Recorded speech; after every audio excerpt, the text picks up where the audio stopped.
It's Monday, 8th of December, 2025. Welcome back to your news update on Blip Brief, crisp, but almost everything updated every weekday. We've got a packed morning. The Indian stock market's closed higher on Friday, and the Nifty index is sort of consolidating near those all-time record highs. Right, it feels like it's holding its breath up there. So when you dig into the fundamentals, what's the actual power source driving this, especially at these altitudes? Well, the engine room is actually pretty stable. The strength is coming from, two main places. First, you've got the Reserve Bank of India's recent repo rate cut. The 25 basis point change? Exactly. That provided a strong psychological boost, suggesting easier money ahead. Yeah. But the real structural difference this time is the continued, just steady buying from domestic institutional investors. That domestic flow, the DIIs, that's been the crucial shock absorber lately, hasn't it? Shielding us from global volatility. So what's the forward outlook? Are we hitting a ceiling here? Analysts are surprisingly bullish. The consensus remains overwhelmingly positive.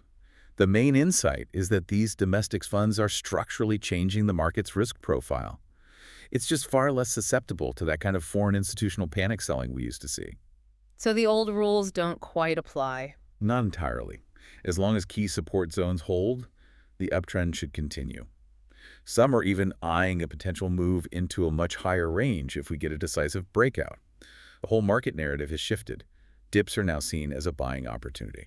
And that confidence is built on the promise of easier credit from the RBI's rate cut. But here's where the rubber meets the road, right? The money markets. The RBI can cut the rate, but is that cheaper money actually making it through the system? That is the critical question right now. And the answer, surprisingly, is not yet. We call this transmission, and the system is still clogged. Clogged. So the rate cut is the order, but there's no fuel to make it run. That's a good way to put it.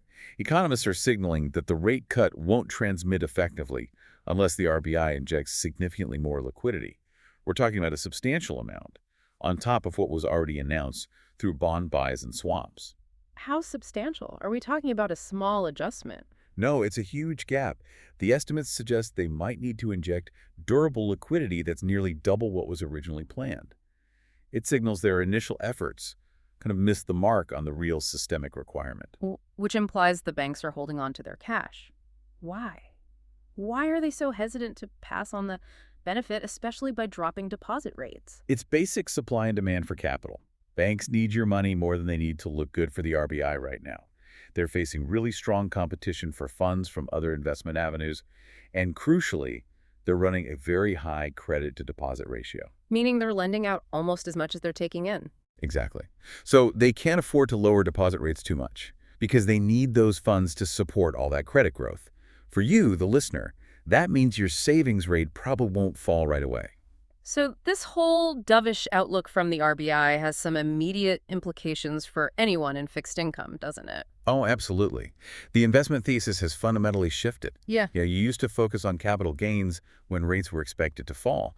Now investors should probably pivot much more towards accrual strategies. So earning from the interest itself, not betting on the bond's value going up? Precisely. For near-term horizons, short-term and liquid funds are really favored. The environment for big capital appreciation on longer duration bonds is just, less compelling today. Now, that domestic liquidity struggle gets even more complicated when you look outside. The rupee closed lower against the dollar on Friday. Is this just market noise or something more structural? It looks systemic. Economists are warning this depreciation could persist. The rupee is getting squeezed by two big forces, a widening trade deficit at home, and pretty weak investment inflows from abroad. So the currency is basically a hostage to trade negotiations. Yeah. What's the RBI doing to stop the slide? Well, their stance is pretty clear. They're letting the market decide the currency's path. The big warning is that the rupee could fall further unless India and the U.S. can seal a long-term trade deal, and soon. That diplomatic push is now critical for stability. All right, let's shift from macro instability to corporate velocity. We're starting with some aggressive expansion from Tata Consumer Products. TCPL is making a very shrewd move here. They're in advanced talks to acquire Danone's India Nutraceuticals portfolio. This is a direct play into that massive post-pandemic wellness and nutrition boom. They're moving beyond just tea and salt. Far beyond. But they've got serious company, ITC, Nestle India. They've already launched similar plant-based protein products. The wellness aisle is getting very, very crowded. Now, on the other side of the corporate coin, late-stage startup funding has surprisingly slipped this year. It feels strange given the strong stock market. What's the friction point there? The friction is the sheer noise from public listings. The IPO calendar has been so busy, it's basically sucking all the air out of the room. It's squeezing the private market deals. So investor attention and capital that would normally go to late-stage startups? Is being diverted to the promise of immediate returns from an IPO.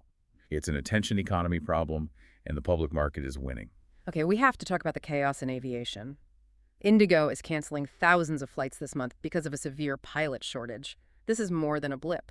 It's a profound corporate and regulatory failure. And it's rooted directly in compliance issues with what's called flight duty time limitation norms, the FDTO rules. The rules that make sure pilots get enough rest. The very same. And now the regulator, the DGCA, is expected to take strict punitive action. We're hearing they might direct Indigo to cut its flight frequencies dramatically, maybe up to 300 flights a day. 300 a day, that's huge. But what's really shocking here is that there were warnings about this, weren't there? That's the deepest cut. A parliamentary panel literally warned the DGCA months ago, back in August, not to let airlines bypass these rules. The warning was clear. It basically predicted this exact chaos. And now the government is scrambling. They've stepped in, directing Indigo to process refunds. What was the impact of that? It was immediate and massive. By Sunday night, Indigo had already processed a really significant amount in passenger refunds. And the ministry has had to ask rivals like Air India to add more flights just to absorb the spillover. It's a total mess. Let's pull back to the global economy. The U.S. seems to be defying all the slowdown expectations. It really does. The U.S. Treasury Secretary is forecasting a strong finish to the year, maybe hitting 3% real GDP growth. And this optimism is tied directly to a very strong holiday shopping season. Consumer demand is just holding up much better than anyone thought. Meanwhile, in China, markets are extending a massive rally. Why are global funds still so bullish, despite all the geopolitical tension? The bets are on China's AI prowess and its economic resilience. But there's a big but here. Caution is growing across Asia about whether the overall AI rally is sustainable. Traders are pausing ahead of upcoming central bank decisions. And that brings us to trade diplomacy. We mentioned the fragile rupee. How does the upcoming visit by senior U.S. officials to India play into this? That visit is critical. It's aimed at building momentum in the trade partnership. And as we said, a long-term trade deal is seen as a key factor to shore up the rupee. While in Europe, French President Emmanuel Macron is taking a much harder line with China. He is. He's threatening China directly with tariffs if Beijing doesn't take steps to reduce its huge trade surplus with the EU. It shows how trade policy is really being weaponized these days. And just quickly, before we get to our innovation brief, a few notes on defense and politics. Right. The NDA 3.0 government is showing a more consultative approach lately, pausing some policies for deeper review. On the diplomatic front, Pakistan is in talks to set up an embassy in Armenia. And India's defense minister, Rajnath Singh, made a strong statement about Operation Sindoor. What was the message there? One of calculated restraint. He stated that Indian forces could have inflicted much more damage, but chose not to. It's a deliberate projection of controlled strength. Okay, let's switch gears to the innovation brief. A new fat-burning diabetes drug. We've heard a lot about GLP-1s, but this is something completely different. It's a fundamental change in approach. Researchers have developed a new oral drug that boosts metabolic activity specifically within muscle cells.